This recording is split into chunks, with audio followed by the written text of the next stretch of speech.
আপনি 4 ছেলে মেয়ে কেন বললেন বিমল বাবু? তাহলে কি আমার মনে ঠিক বলছে?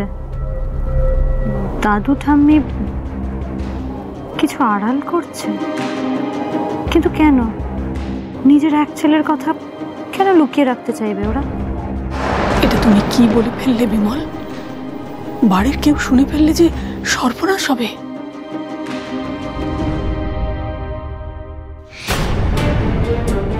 হে ভগবান, খড়ি কি বিমলের কথা শুনে ফেলল? আমার তো 2 ছেলে আর 2 মেয়ে। পারমিতা তো আমাদের নিজেদের মেয়ে নয়, ওকে আমরা জন্ম দিইনি। তবে এটাও ঠিক যে আমরা আমাদের নিজেদের সন্তানের থেকে কোনোদিন ওকে আলাদা করে দেখিনি। আমাদের বড় মেয়ের জায়গা ওরই ছিল আর তাই থাকবে। বিমল বাবু বড় বিমনির কথা বললেন, কিন্তু আমার তো সেটা মনে হলো না। না না, আমি পারমিতার কথা তো। বাবারে, আর পারা যায় না। কি হলো? পায়ে ব্যথা করছে আর কি। এই বয়সে এত নাচানাচি করে করে বাবারে, এদিক ওদিক। হাঁটুতে ব্যথা তো? এই বয়সে এত নাচানাচি করা যায় বলো তো? তার উপর আবার হাঁটুতে বাত, ব্যথার চোটে নড়াচড়াই করতে পারি না। উফ বাবারে। এই তো খড়িমা, একটু চা খাওয়াবে? হাঁপিয়ে পড়েছি বড্ড, চা তেষ্টা পেয়েছে। হ্যাঁ ঠাম্মি, এক্ষুনি আনছি। কুমুদ, আমি কিন্তু তখন পারমিতার কথা বলছিলাম না। ওর ব্যাপারটা তো আমি জানি। তুমি বলেছিলে যে ওর বাবা নাকি তোমাদের ম্যানেজার ছিলেন। মারা যাওয়ার আগে তোমার স্বামীকেই পারমিতার দায়িত্ব দিয়ে যান, আর সেই থেকেই তোমাদের বাড়িতে ও তোমাদের বড় মেয়ে হয়েই আছে। কিন্তু ও ছাড়াও তোমার নিজেরই তো 3 ছেলে কুমুদ, আর 1 মেয়ে মধুশ্রী। এই 4 সন্তানের কথাই তো আমি বলছিলাম। আমি সিংহরায় বাড়িতে আসার আগে তোমাদের বাড়ি সম্পর্কে মোটামুটি সবই রিসার্চ করে এসেছি। যা কিছু জানা বাকি আছে সে তো তোমার কাছ থেকে শুনবই। তবে সবার সঙ্গে এখনো আলাপ না হলেও আমি এটা জানি যে তোমাদের বড় ছেলে হলো হিমাংশু, আর ছোট ছেলে হচ্ছে সুধাংশু, আর মেজ ছেলে হলো দেবা।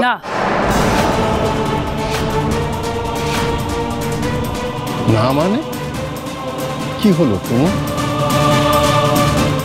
তুমি তোমার রিসার্চ থেকে কি জেনেছো আমি জানি না, কিন্তু আজ আমার মুখ থেকে একটা কথা জেনে রাখো। আমার শুধু 2 ছেলে, হিমাংশু আর সুধাংশু, আর কেউ না।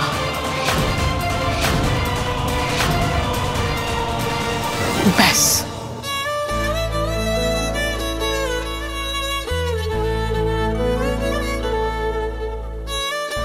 আর তোমার মেজ ছেলে? নেই।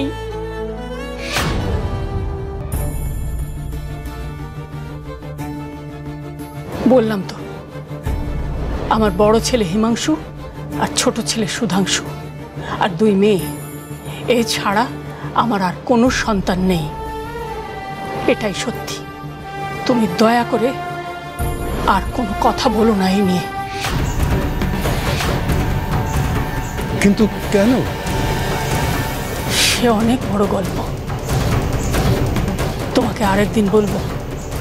কিন্তু আজ আর এসব নিয়ে কথা বলতে ভালো লাগছে না।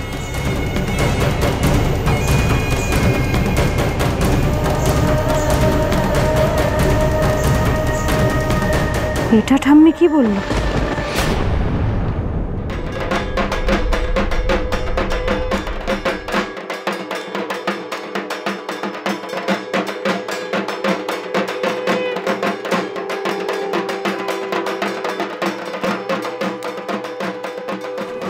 কি আপনি দাঁড়িয়ে আছেন কেন? চলুন।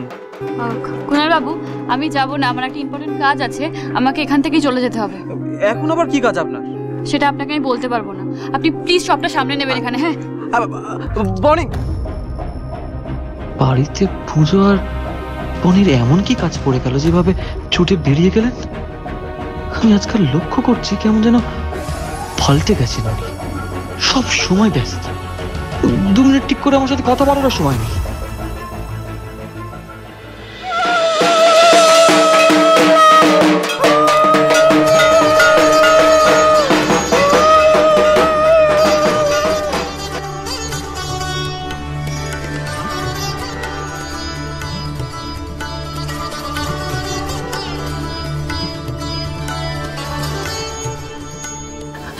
কুনাল বাবা, দেখো তো তুমি এসেছো, কি ভালো লাগছে।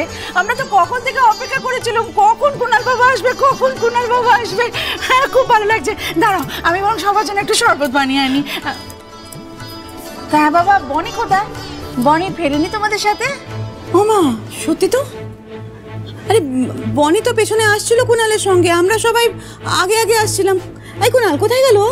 কিরে দাদা, তুই কি বনের দিকে ওখানে ফেলেই চলে আসলি নাকি? আরে দূর, ফেলে আসতে হবে কেন? তুই কি বলিস না? তাহলে কুনাল বনি গেল কোথায়? ওকে হাওয়ায় উড়ে গেল? না, আছে হয়তো কোথাও বাইরে। না না, ও মনে হয় আমাদের দোকানের দিকে গেছে। ও বলছিল কি সব রকেটকে ডেলিভারি দিতে সাহায্য করবে। ও হ্যাঁ হ্যাঁ, তাই হবে তাই হবে। হ্যাঁ হ্যাঁ, ও চলে আসবে। কোন আমি বরং শরবতটা নিয়ে আসি। হ্যাঁ, যা যা যা। মিস্ত্রিগুলো সব গেল কোথায়? আচ্ছা, বাড়ির কাজ এখনো শেষ হয়নি। আচ্ছা, এই কোণে বউ মিস্ত্রিটা কোথায় বলুন তো, দেখে দেখতে পাচ্ছি না, কোথায় গেল বলুন তো।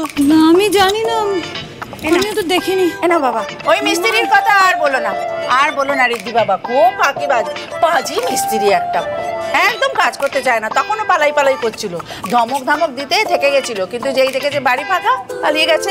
কি অবাধ্য মিস্ত্রি বাবা। কাউকে কিছু না বলে চলে যাবে, ওদের তো খাওয়ার টাইমও হয়নি এখনো। আমি জানি মিষ্টি কাকু কোথায় গেছে। তুমি জানো রিমঝিম? তুমি দেখেছো?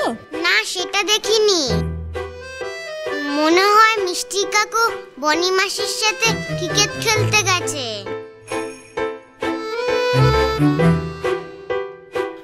এই রিমঝিম চুপ, কি কি সব বলছিস? হ্যাঁ গো, আমি দেখেছি।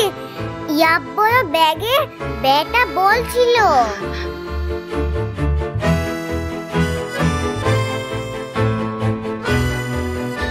মনি মিস্ত্রির সাথে ক্রিকেট? আশ্চর্য তো। আরে আমি তাও দেখি ওদিকে।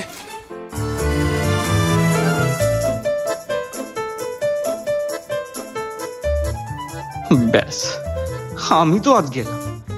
এই বাচ্চা মেয়েটা আমাকে ফাঁসিয়ে ছাড়বে। একুল যাবে, ওকুলও যাবে।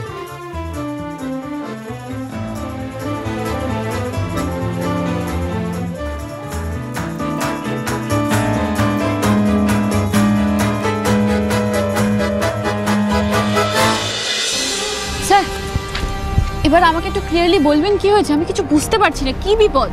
দেখো বনি, ডিএর টার্গেট সিংহরের বাড়ি। এটা জানার পর থেকে আমি কয়েকজন ইনফর্মারকে লাগিয়েছিলাম ওই বাড়ির ওপর নজর রাখার জন্য। আর তাদের অবজারভেশন অনুযায়ী এই কয়েকদিন ওই বাড়ির আশেপাশে কয়েকজন সন্দেহভাজন লোককে দেখা গেছে। এই মুহূর্তে সিংহরায় বাড়ির সব থেকে বড় শত্রু হচ্ছে ডি। আর আমি শিওর এই লোকগুলোকে ওই পাঠিয়েছে। কিন্তু স্যার, সিংহরায় বাড়িতে তো কেউ নেই। মানে দিদি জাম্বো সবাই তো আমাদের বাড়িতে, মানে ভট্টাচার্য বাড়িতে। এক্স্যাক্টলি, ও হয়তো এই সুযোগটা কাজে লাগাতে চাইছে, কিন্তু সবার অনুপস্থিতিতে ও কি হাসিল করতে সেটাই তো বুঝতে পারছি না। বাক্সে কি এমন আছে?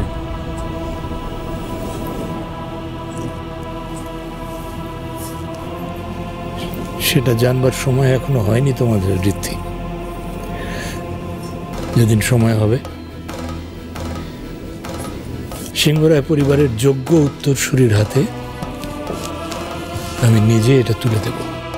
স্যার, ওরা ওই সোনার বক্সটা চুরি করতে চাইছে না তো আবার? হতে পারে, হাইলি পসিবল, কারণ এর আগে তো দত্তকে দিয়ে ওই কাজটা করাতে গিয়েছিল। আজ আবার হয়তো আরেকটা অ্যাটেম্প নেবে। মনি, ডি এর লোককে ধরে ডি অবধি পৌঁছানোর এটাই সব থেকে বড় সুযোগ। ডি এর পরের প্ল্যানটা কি সেটা আমাদের জানতেই হবে। আর কিসের শত্রুতার এই সিংহরায় বাড়ির উপর কি চাই হোক।